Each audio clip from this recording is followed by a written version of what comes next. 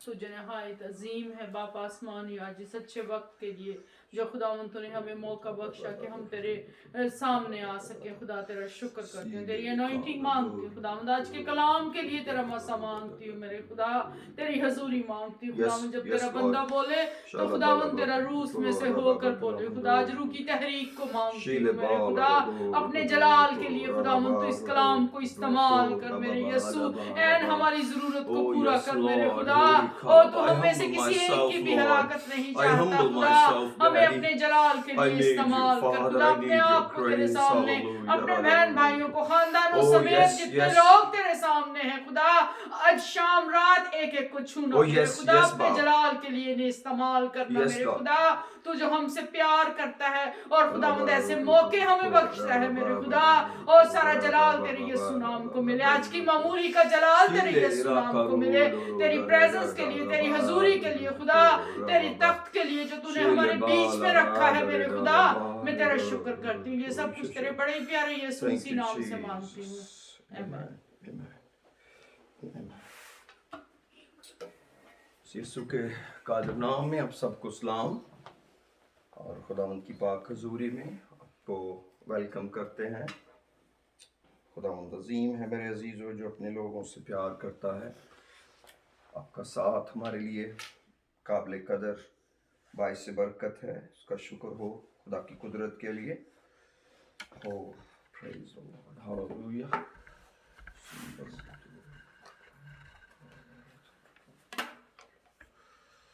Thank you, Jesus. Hallelujah. Thank you, Father. Thank you, Father. Hallelujah. خدا ان کی بڑی مہربانیوں کے لیے, اس کے بڑے پیار کے لیے اس کا شکریہ ادا کرتے ہیں میرے عزیزوں. خدا ہم کو ایسے موقع دیتا ہے جب اس کی حضوری میں آتے ہیں. اب جانتے ہیں ہم نے کچھ ویک سے مکاشفہ کی کتاب کی سٹڈی کو شروع کیا, اور ہم بہت ایکسائٹڈ ہیں خدا کی حضوری میں. سکھانے والا تو خدا کا روح ہے, میں تو ایک چھوٹا سا ادنا خدا کا خادم ہوں, اور آپ کی دعاؤں کے وسیلے خدا اپنا کلام دیتا ہے, اور ہم خدا ان میں آگے بڑھتے ہیں. اور جو کچھ میں نے ابھی بولا ہے, 2-4 لفظ, میں ان کو 100% مین کرتا ہوں کہ میں نے کیا کہا ہے. اس لیے آپ کی دعائیں, آپ کا ساتھ, آپ کا ہمیں جوائن کرنا بہت بڑی برکت ہے. اور ہم سب مسیح کا بدن ہوتے ہوئے خدا کے لیے اس کے اس بڑے بھید کے لیے شکر گزار ہیں جو اس نے ہم پر کھولا. ہم نے 2 چیپٹر کو سٹارٹ کیا. میرے ساتھ کتاب مقدس کھولیے تاکہ ہم اپنے وقت کو بیسٹ یوٹیلائز کر پائیں. Oh, praise the Lord. آج ہم سمرنا کی کلیسیا کے بارے میں, جو ایک دکھ اٹھانے والی کلیسیا ہے, اس کے بارے میں کچھ سیکھیں گے. اور یہ ایک ایسی کلیسیا ہے میرے عزیزو جس کو خدا کے کلام میں ریبیوک نہیں کیا گیا, بلکہ اس کے دکھوں کو پاک خدا نے اکنالج کیا. اور ہم سیکھتے ہیں خدا کے کلام میں سے. آئیے ہم کلام مقدس کو پڑھتے ہوئے آگے بڑھتے ہیں. Revelation, book of revelation chapter 2 ورس 8. مکاشفہ کی کتاب, اس کا 2 باب اور اس کی 8ویں آیت. یہاں پر اس طرح لکھا, اور سمرنا کی کلیسیا کے فرشتہ کو یہ لکھ کہ جو اول و آخر ہے اور جو مر گیا تھا اور زندہ ہوا, وہ یہ فرماتا ہے, میں تیری مصیبت اور غریبی کو جانتا ہوں, مگر تو دولت مند ہے, اور جو اپنے آپ کو یہودی کہتے ہیں اور ہے نہیں بلکہ شیطان کی جماعت ہیں, ان کی لعن طعن کو بھی جانتا ہوں. جو دکھ تجھے سہنے ہوں گے ان سے خوف نہ کر. دیکھو ابلیس تم میں سے بعض کو قید میں ڈالنے کو ہے تاکہ تمہاری آزمائش ہو, اور 10 دن تک مصیبت اٹھاؤ گے. جان دینے تک بھی وفادار رہے تو میں تجھے زندگی کا تاج دوں گا. جس کے کان ہوں وہ سنے کہ روح کلیسیاؤں سے کیا فرماتا ہے. جو غالب آئے اس کو دوسری موت سے نقصان نہ ہوگا. تھینک یو بیٹا. میرے عزیزو, یہاں پر ان آیات کو جب ہم پڑھتے ہیں اور سمرنا کی کلیسیا کو جو خط لکھا گیا اس کو دیکھتے ہیں, تو میں چاہتا ہوں کہ میں ورس ٹو ورس آپ سے اس کے بارے میں بات کروں. جیسا کہ آپ جانتے ہیں گزرے 2-3 ہفتوں سے ہم ایسا ہی کر رہے ہیں. اب جب خداوند نے اپنا انٹروڈکشن اس کلیسیا کو دیا تو کہا کہ میں اول و آخر ہوں جو مر گیا تھا اور زندہ ہوا. اس کا یہ مطلب ہے کہ اس کلیسیا کو بتایا گیا کہ تیرے دکھ ہیں اور میں جانتا ہوں. اور خداوند نے اپنے بارے میں میرے عزیزوں بتایا کہ میں مر گیا تھا اب میں زندہ ہوں. اس کا مطلب یہ ہوا کہ اگر میں تیرے بارے میں جانتا ہوں تو میں تیری مدد کو بھی پہنچ سکتا ہوں. یہ نہیں ہے کہ میں تجھے جانتا ہوں لیکن مجھے تیرا کوئی احساس نہیں ہے. نہیں، اس کا مطلب ہے کہ جو لکھوا رہا ہے وہ خود کہہ رہا ہے کہ میں زندہ ہوں. میں مر گیا تھا اب زندہ ہوں. کیا کیا چیزیں جانتا ہوں؟ میں تیری مصیبت اور غریبی کو جانتا ہوں مگر تو دولت مند ہے. اور جو اپنے آپ کو یہودی کہتے ہیں اور ہے نہیں بلکہ شیطان کی جماعت ہے ان کے لعن طعن کو بھی جانتا ہوں. تو یہ کیسے ہوتا ہے کہ کوئی کلیسیا غریب ہو، مصیبت میں ہو اور وہ دولت مند بھی ہو؟ یہ تو دو اپوزٹ حالتیں ہیں، کیونکہ ایک وقت میں یا تو آپ غریب ہو سکتے ہیں یا آپ دولت مند ہو سکتے ہیں. لیکن یہ میرے عزیزو فزیکل اور اسپرچول کنڈیشن ہے. یہ جسمانی طور پر غریب ہیں کیونکہ ان کو بہت دکھ ملے ہیں، مصیبت میں ہیں. لیکن کلام کہتا ہے یہ روحانی اعتبار سے بڑے دولت مند ہیں. اور کرنتھینس کے اندر بھی پول انہیں کہتے ہیں کہ جب تم یروشلم والوں کی احتیاج کو رفع کرو گے تو تمہاری دولت سے ان کی ضرورت پوری ہوگی اور ان کی دولت سے تمہاری ضرورت پوری ہوگی. اس کا مطلب ہے کہ ہم یہ بات بارہا پہلے بھی سیکھ چکے ہیں کہ جسمانی طور پر یا ظاہری طور پر یا فائنینشلی طور پر غریب ہونے کا یہ مطلب ہرگز بھی نہیں کہ وہ شخص روحانی طور پر بھی غریب ہے. جسمانی غربت چیلنج نہیں ہے اتنا بڑا جتنا بڑا تھریٹ روحانی طور پر غریب ہونا ہے. جو روحانی غربت ہے وہ زیادہ تکلیف دہ ہے، وہ زیادہ پریشان کن ہے. اس لیے میرے عزیزو ہمیں خدا کے لوگ ہوتے ہوئے اپنی روحانی دولت کو زیادہ فوکس کرنے کی ضرورت ہے، کیونکہ روحانی غربت ہم کو سسٹین نہیں کرنے دے گی. روحانی غربت ہمیں اپنے مقام پر پہنچنے نہیں دے گی. اس لیے جسمانی حالت بدلنے میں تھوڑا ٹائم بھی لگ جائے تو کوئی بات نہیں. روحانی غریب ہونا بڑا خطرناک ہوگا کیونکہ خداوند ہم کو روحانی طور پر غریب نہیں دیکھنا چاہتا. روحانی غربت جو ہے یہ انسان کو بہت بڑے ڈچ کے اندر لے جاتی ہے. یہ گراوٹ کا نام ہے. یہ ایک ایسی حالت کا نام ہے جس کے اندر ہم خدا کی بادشاہی میں نہیں جانے کے لائق، کیونکہ یہی کچھ ایسی ہی باتیں لودیکیا کی کلیسیا کو بھی کہی گئیں. وہاں پر میں چاہتا ہوں ذرا اس کو پڑھتے ہیں، ایک چیپٹر آگے آئیں گے اگر آپ تو. Thank you Jesus.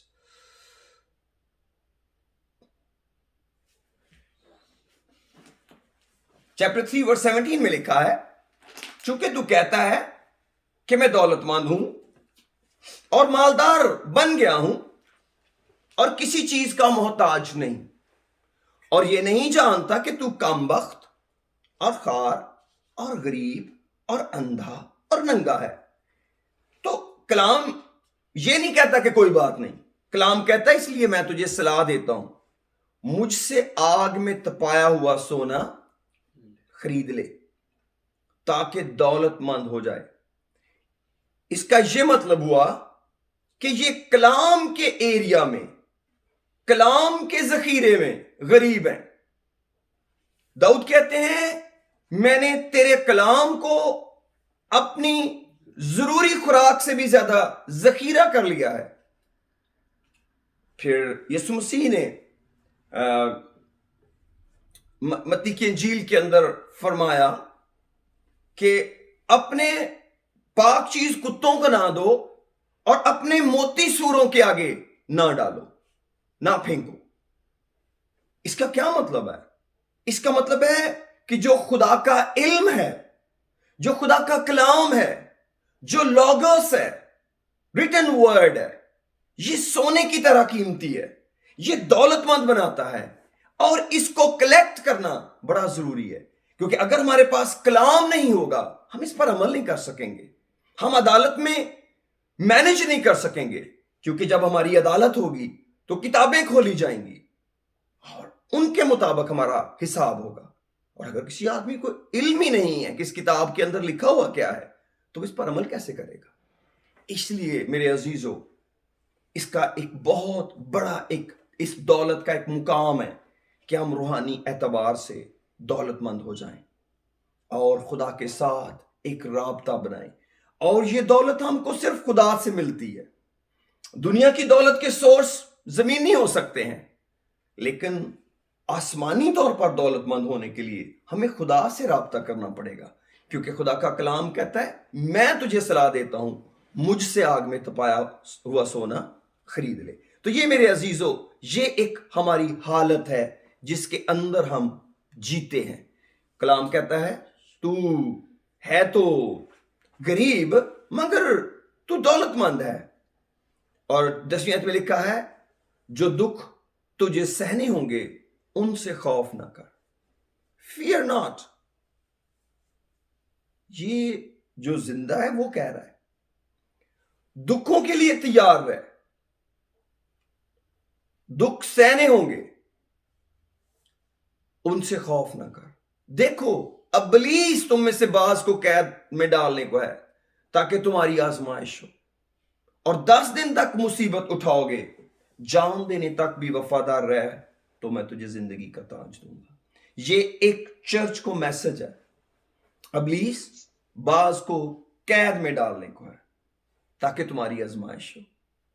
جی، اس کا مطلب ہے جب ہم آزمائے جاتے ہیں تو یہ ہمارے ایمان کی آزمائش ہے۔ پطرس اس کو ہمارے ایمان کی آزمائش کہتے ہیں، اور وہ کہتے ہیں ہمارا جو آزمایا ہوا ایمان ہے۔ Don't we read it؟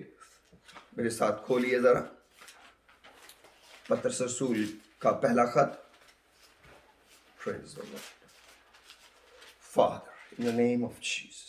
اس کا پہلا باب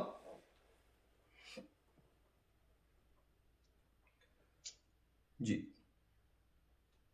اور ہمیں 4 آیت سے پڑھنا ہوگا، بلکہ 3 سے پڑھ کے آنا پڑے گا۔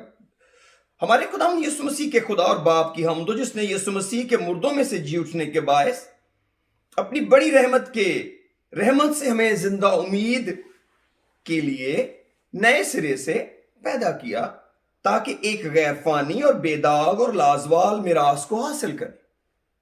ایک میراث حاصل کرے، کیسی ہوگی؟ غیر فانی، بے داغ اور لازوال میراث کو حاصل کریں۔ وہ تمہارے واسطے جو خدا کی قدرت سے ایمان کے وسیلہ سے اس نجات کے لیے جو آخری وقت میں ظاہر ہونے کو تیار ہے حفاظت کیے جاتے ہو، آسمان پر محفوظ ہے۔ اس کے سبب سے تم خوشی مناتے ہو، اگرچہ اب چند روز کے لیے کس وجہ سے؟ ضرورت کی وجہ سے۔ یہ ضرورت ہے، طرح طرح کی آزمائشوں کے سبب سے غم زدہ۔ اس کا مطلب لٹرلی یہ دکھوں ہی کی بات ہو رہی ہے، مقدسوں کے دکھوں کی بات ہو رہی ہے۔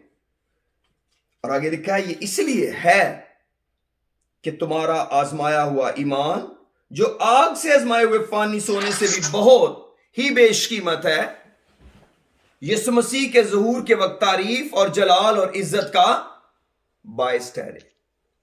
اس سے تم بے دیکھے محبت رکھتے ہو، اور اگرچہ اس وقت اس کو نہیں دیکھتے تو بھی اس پر ایمان لا کر ایسی خوشی مناتے ہو جو بیان سے باہر اور جلال سے بھری ہوئی ہے۔ تو میرے عزیزو، یہ جو ہمارا آزمایا ہوا ایمان ہے وہ ہمارے آگ میں آزمائے ہوئے فانی سونے چاندی سے بھی بہت زیادہ بیش قیمت ہے۔ اس لیے یہ دکھ ہمیں بڑے تحمل کے ساتھ اور صبر کے ساتھ سہنے، کیونکہ جو ہمارا آزمایا ہوا ایمان ہے وہ آگ میں آزمائے ہوئے سونے چاندی سے بھی زیادہ بیش قیمت ہے۔ اور ہم کو کب تک وفادار رہنا ہے, کہاں تک وفاداری میں جانا ہے؟ جان دینے تک. تو جب جان دے دیں گے تو پھر تو آدمی مر جائے گا. تو جب مر جائیں گے تو پھر تو کہانی ختم ہو گئی. جی بالکل کہانی ختم ہو گئی, لیکن دنیا میں ہمیشہ کی نہیں. اور پھر کلام کہتا ہے تجھے زندگی کا تاج دوں گا. جس کے کان ہوں وہ سنے روح کلیسیاؤں سے کیا فرماتا ہے. جو غالب آئے اس کو دوسری موت سے نقصان نہ پہنچے گا. اب سوال پیدا ہوتا ہے یہ دوسری موت کیا ہوتی ہے؟ اگر کوئی دوسری موت ہے تو پھر کوئی پہلی موت بھی تو ہوگی. تو پہلی موت کیا ہوتی ہے؟ آج ہم اس پہلی موت پر تھوڑا سا غور کرتے ہیں کہ یہ پہلی موت کیا چیز ہے اور یہ کیسے انسان اس کو سفر کرتا ہے. اب جب ہم زمین پر جیتے ہیں, جیسے یہاں پر کہا گیا کہ جان دینے تک بھی وفادار رہتا ہوں تجھے زندگی کا تاج دوں گا, تو جب یہ اپنی جان دیں گے تو یہ پہلی موت نہیں ہوگی ان کی. کئی دفعہ ہم سمجھتے ہیں کہ جب کوئی انسان دنیا سے چلا جاتا ہے تو یہ اس کی پہلی موت ہے, یا فزیکل موت جو ہے یہ پہلی موت. نو نو نو, اس کو تو کلام موت ہی نہیں کہتا. وہ تو موت ہے ہی نہیں. کسی بھی انسان کا کسی بھی وسیلے سے خدا کے پاس چلا جانا موت ہے ہی نہیں. اگر وہ خدا کے پاس چلا گیا ہے تو اس کے لیے بائبل مقدس نے ورڈ استعمال کیا ہے سو جانا. میرے لو فلاں شخص سو گیا ہے. یسوع مسیح نے جان 11 میں اپنے شاگردوں کو کہا ہمارا دوست لازر سو گیا ہے. حالانکہ وہ تو مر گیا تھا, اس کو مرے بھی 4 دن ہو گئے. یسوع مسیح کہہ رہے ہیں ہمارا, بچہ تو اس کو ذرا پڑھتے ہیں جان چیپٹر 11 میں. آئیے ذرا جان چیپٹر 11 میں. پریز دی لارڈ. خدا تیرا شکر. پریز دی لارڈ. جان 11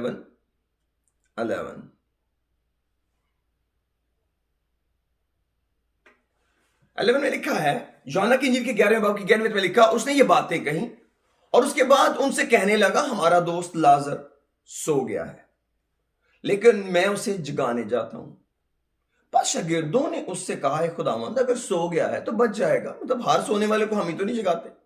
یسوع نے اس کی موت کی بابت کہا تھا مگر وہ سمجھے کہ آرام کی نیند کی بابت کہا. تب یسوع نے ان سے صاف کہہ دیا کہ لازر مر گیا اور میں تمہارے سبب سے خوش ہوں کہ وہاں نہ تھا تاکہ تم ایمان لاؤ, لیکن آؤ ہم اس کے پاس چلیں. جب یسوع مسیح نے کہا نا آؤ اس کے پاس چلیں, اور تھوڑی دیر پہلے یسوع مسیح نے کلیئر کر دیا کہ لازر مر گیا ہے, تب کئی لوگ میتھس میں بڑے ایکسپرٹ ہوتے ہیں. اب جو توما تھا یہ بڑا ایکسپرٹ تھا, اس نے کیلکولیشن کر لی. کیا کیلکولیشن کی وہ پڑھتے ہیں سولویان. بس توما نے جسے تمام کہتے تھے اپنے ساتھ کے شاگردوں سے کہا آؤ ہم بھی چلیں تاکہ اس کے ساتھ مریں. کیوں؟ کیونکہ یسوع نے کہا آؤ لازر کے پاس چلتے ہیں. پہلے یسوع مسیح نے کہا وہ سو گیا جگانے چلتے ہیں. انہوں نے کہا اگر سو گیا خود ہی اٹھ جائے گا. یسوع مسیح نے کہا نہیں وہ تو مر گیا. اب اگلی بات یسوع مسیح نے کہا چلو اس کے پاس چلیں. تو توما نے سمجھا کہ پاس جانے کے لیے تو پھر مرنا ہی پڑے گا, کیونکہ جو مر جاتے ہیں ان کے پاس جانے کے لیے تو مر کے ہی جاتے ہیں. تو توما نے یہ بات کیلکولیٹ تھامس نے کر لی کہ اس کا مطلب ہے کہ یسوع مسیح جو کہہ رہے ہیں وہ اٹل اور لا تبدیل ہے, اور اس لیے ہمیں